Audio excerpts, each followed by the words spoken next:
সুপ্রভাত, অমৃত কথা। আমার ওই মনে পড়ছে, আমরা আলোচনা করেছিলাম কোচবিহারের একটি কথা, আর একটি কথা ওই যে কালা বোবা স্বামী স্ত্রী ঈশ্বর চিন্তা করে তাদের আনন্দের উৎফুল্লতার কথা। এগুলো সবই পরিবেশ, বাবা মার ইচ্ছা প্রতিফলিত হয় তার সন্তান সন্ততির উপরে। এগুলো আমরা এসব দেখে শুনে যেন প্রত্যক্ষ সত্য বস্তু বলেই মনে হয়। নরেন্দ্রনাথের প্রসঙ্গে আমরা সে কথা বলেছি। তিনি এসেছেন, জন্মেছেন কোথায়? একটি শুদ্ধ পবিত্র বংশে, বিশ্বনাথ দত্ত এবং ভুবনেশ্বরীর গর্ভে। আর আরও আছে এরকম পরিবেশ এ যুগেও দেখা যায়। শুধু যে ওই যে দু একটি মহাপুরুষের জন্মের ক্ষেত্রে ঘটেছে এমন তা নয়। একটি পরিবারকে আমি জানি, ওই যে আটপুরে থাকতে তাদের সঙ্গে পরিচয় হয়েছিল। বাবা মা ঈশ্বরপরায়ণ, বাড়িতে তাদের গৃহদেবতা যেমন আছেন, ওখানে ওই একটি গ্রামে সেখানে একটি শ্রীরামকৃষ্ণ মন্দির প্রতিষ্ঠা হয়েছে। শ্রীরামকৃষ্ণ বেদান্ত কুটির নামে একটি সংস্থা সেখানে চলে, আছে সেখানে একটি গোষ্ঠী ঈশ্বর চিন্তায় ব্যস্ত। সেইখানে একটি পরিবার আমি জানি, স্বামীজি যিনি আমাদের প্রেসিডেন্ট ছিলেন, স্বামী গহনানন্দজি, তিনি দীক্ষা দিতে গিয়েছেন আটপুরে। একটু শুনলেই অনেকের এই ধারণা হবে যে পরিবেশ এবং জন্মান্তর মানুষকে কেমন করে ঈশ্বর চিন্তার পথে এগিয়ে নিয়ে যায়। বাবা মার কথা বললাম, তার একটি সন্তান, একটি সন্ততি, তাদের মহারাজ দীক্ষা দিয়েছেন। তার বাবা মা এবং ওই মেয়েটি বড়, তার দীক্ষা হয়েছে। ছেলেটি ছোট, ছোটবেলার থেকেই এমন একটি পরিবেশের মধ্যে এরা থাকে। বাবা মা, বাবা সঙ্গীত শিক্ষক, মাও সঙ্গীতজ্ঞা। যাই হোক, ছোটবেলার থেকেই এই মেয়েটি এবং ছেলেটি এটাও সঙ্গীত রসিক। তারা আস্তে আস্তে সেই সঙ্গীতের সঙ্গে পরিচিত হয়েছে। মেয়েটি তো সঙ্গীতে অনেক সার্টিফিকেট টার্টিফিকেট ইত্যাদি জোগাড়ও করেছে। দীক্ষা হয়েছে বাবা মার আর ওই মেয়েটির। মহারাজ ওই আশপুর আশ্রম থেকে চলে যাবেন জয়রামবাটি। বিদায় দেওয়ার সময় ভক্তরা সবাই প্রণাম করতে আসবে বলে মহারাজ বসেছেন। তার বাবা একটি গান গাইছে, মহারাজকে শোনাবেন। মহারাজ চলে যাওয়ার আগের দিন তার দীক্ষা হয়েছে। ছেলেটি একটি তবলা বাজাচ্ছে, তার ছোট্ট ছেলে, ওই একটি ছেলে, কিন্তু সে এত সুন্দর তবলা বাজাচ্ছে, মহারাজ ওই দেখে খুব মুগ্ধ হয়ে গেছে। বলছেন যে আচ্ছা, এই ছেলেটি তো বেশ তবলা বাজানো শিখছে। আমি ও ছোটোবেলার থেকেই ওর বাবা গান করে, দিদি গান করে, মা গান করে, আর ছেলেটিও তবলা বাজায়। ছোট্ট ছেলে, তখন কত ওই ক্লাস 1 কি 2তে পড়াশোনা করে। সেই সময় থেকে ওর ওই কি তারও আরও আগের থেকে। বাবা বলছেন, মহারাজ বলছেন, এই বাবাকে জিজ্ঞেস করো তো, কি বামুনের ছেলে? আমি বললাম যে হ্যাঁ, বামুনের ছেলেটা তো আমি জানি, ওর বাবা চট্টোপাধ্যায়, সুশীল চট্টোপাধ্যায়। ওই ছেলেটি এখন কত বয়স? তা আমি বললাম তা বলতে পারবো না, ও বাবাকে জিজ্ঞেস করতে হবে। জিজ্ঞেস করে জানা গেল এই 10-11 বছর। বলছে উপনয়ন হয়েছে? তার বাবা বললেন হ্যাঁ, উপনয়ন হয়েছে। মহারাজকে বলতেই মহারাজ বলছেন তাহলে যাওয়ার আগে ওই ছেলেটিকে দীক্ষা দিয়ে যাব। অবাক কাণ্ড। আগের দিন দীক্ষা হয়ে গেছে, দীক্ষার্থীরা সমস্ত দীক্ষা টিক্ষা নিয়ে আজকের এসেছে তারা মহারাজকে প্রণাম করতে। ওই বাচ্চা ছেলেটিকে নিয়ে তার মা, বাবা, দিদি সবাই উপস্থিত আছে। মহারাজ বলছেন আজকের ওই ছেলেটাকে আমি দীক্ষা দিয়ে যাব। সেই ধুনি মণ্ডপ আটপুরে, সেই ধুনি মণ্ডপটাকে ঘিরে দেওয়া হলো। তারপরে মহারাজ দীক্ষা দিতে আরম্ভ করলেন, ঢুকলেন ওর মধ্যে।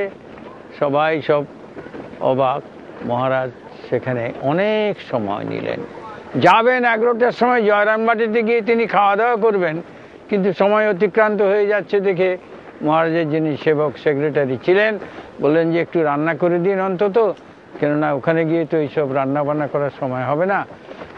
মহারাজ অন্তত খাবারটা নিয়ে গেলে ওখানে মহারাজকে খাইয়ে দিতে পারবো। খাওয়া দাওয়ার সম্বন্ধে অনেক বাধা নিষেধ ছিল, যাকে বলি রেস্ট্রিকশান। মহারাজের সে খাবার তৈরি হলো। মহারাজ দীক্ষা দিতে দিতে প্রায় 2.5 ঘন্টা সময় নিলেন। তারপরে বেরিয়ে খুব খুশি, বললেন ছেলেটি খুব আনন্দের সঙ্গে সে ঠাকুরের নাম গ্রহণ করলো। আমি তো দেখছি ছেলেটির মধ্যে খুব প্রকাশ হবে, খুব প্রকাশ হবে। সত্যি হয়েছে সেই প্রকাশ, সত্যি হয়েছে। মানে আজ সেই ছেলেটি ওই যে কাল্টিভেশন অফ সায়েন্স যাদবপুরে আছে, সেখান থেকে কত তার গবেষণাপত্র, থিসিস যাকে বলি আমরা, সে দেশে বিদেশে আরব কান্ট্রিতে গিয়েছিল বেশ কিছুদিন, তাকে স্কলারশিপ দিয়ে ওরা নিয়ে গিয়েছিল। এখন সে আছে প্যারিসে, ওই ছেলেটি। তা ওই যে বলেছিলেন প্রকাশ হবে, তিনি বুঝেছিলেন এই যে ঈশ্বরীয় প্রকাশ প্রত্যেক মানুষের মধ্যে হয়, এবং সেগুলি যে পরিবেশ এবং জন্মান্তরের উপরে নির্ভর করে, এসব দেখেই এ যুগে বোঝাও যায় যে হ্যাঁ, এ সম্ভব এবং অতি সত্য। আমরা জড় জগতের মানুষ, জড়বিদ্যায়, জড় ভোগ্য বস্তুতে আসক্ত হয়ে থাকি বলে আমাদের এই বুদ্ধিটা সহজে আসে না। যেহেতু ঈশ্বর চিন্তার দিকে আমাদের মন কম যায়। ঈশ্বরে কি করে মন হয়, মাস্টারমশাই প্রশ্ন করেছিলেন শ্রীরামকৃষ্ণকে। শ্রীরামকৃষ্ণ বলেছিলেন যে হ্যাঁ, সব দিকে আমাদের মন যায়, কিন্তু ঈশ্বরের দিকে মন সহজে যায় না। তাই যে ঈশ্বরত্ব থেকে মানুষের পরিপূর্ণ প্রকাশ হয় দেবত্বের, সেই প্রকাশ আমরা অনুভব করি না।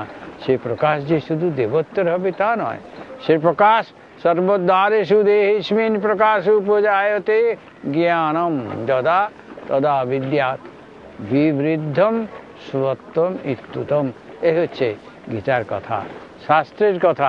যে কথায় আগে বলেছিলাম যে ভগবান শ্রীকৃষ্ণ অবতীর্ণ হয়ে গীতা মুখে সব তত্ত্ব বলেছেন, সত্য বলেছেন, কিন্তু গীতায় দেখবেন কোথাও শ্রীকৃষ্ণ উবাচ বলে নেই, আছে শ্রী ভগবান উবাচ। মানে ভগবানই স্বয়ং অবতীর্ণ হন অবতার হয়ে। যেমন রামচন্দ্র, যেমন শ্রীকৃষ্ণ, যেমন বুদ্ধ ইত্যাদি এসেছিলেন, এই যুগে এসেছেন সেই ঈশ্বর শ্রীরামকৃষ্ণ রূপ ধরে এই যুগের ধর্ম স্থাপনের জন্যে, এই যুগের মানুষকে ঈশ্বরাভিমুখী করবার জন্যে। ঈশ্বরে কী করে মহান হয় সে সমস্ত প্রশ্নের উত্তর তিনি কথামৃতের মধ্যে দিয়েছেন। মাস্টারমশাই সেগুলি লিপিবদ্ধ করেছেন। আমরা তো পড়ি না, আমরা তো শুনি না, জানি না, তাই আমাদের মধ্যে প্রকাশ হয় না। তাঁর কৃপায় এসবগুলি যে হয়, এইগুলি এই জগতের কিছু কিছু ঘটনাও আমরা চোখের সামনে দেখি, কিন্তু সে দেখেও আমাদের চেতনা হয় না, যেন ঢাকা পড়ে যায় সেই জ্ঞান। কেন না, যেহেতু আমরা বিষয়ের দিকে বেশি আকৃষ্ট হয়ে পড়ি। জ্ঞানের প্রকাশ হয় বটে, কিন্তু সে জ্ঞান প্রকাশিত অবস্থায় আমাদের মধ্যে প্রকাশ আমরা অনুভব করি না, যেন মায়ার আবরণ। তবে বিদ্যামায়ারও আবরণ আছে। সেই বিদ্যামায়ার আবরণ যদি ঠিক ঠিক হয়, তাহলে উপায় হয়ে যায় এই গুরুকরণ বলি, ঈশ্বর চিন্তা বলি, এই জোটপাট হয়ে যায়।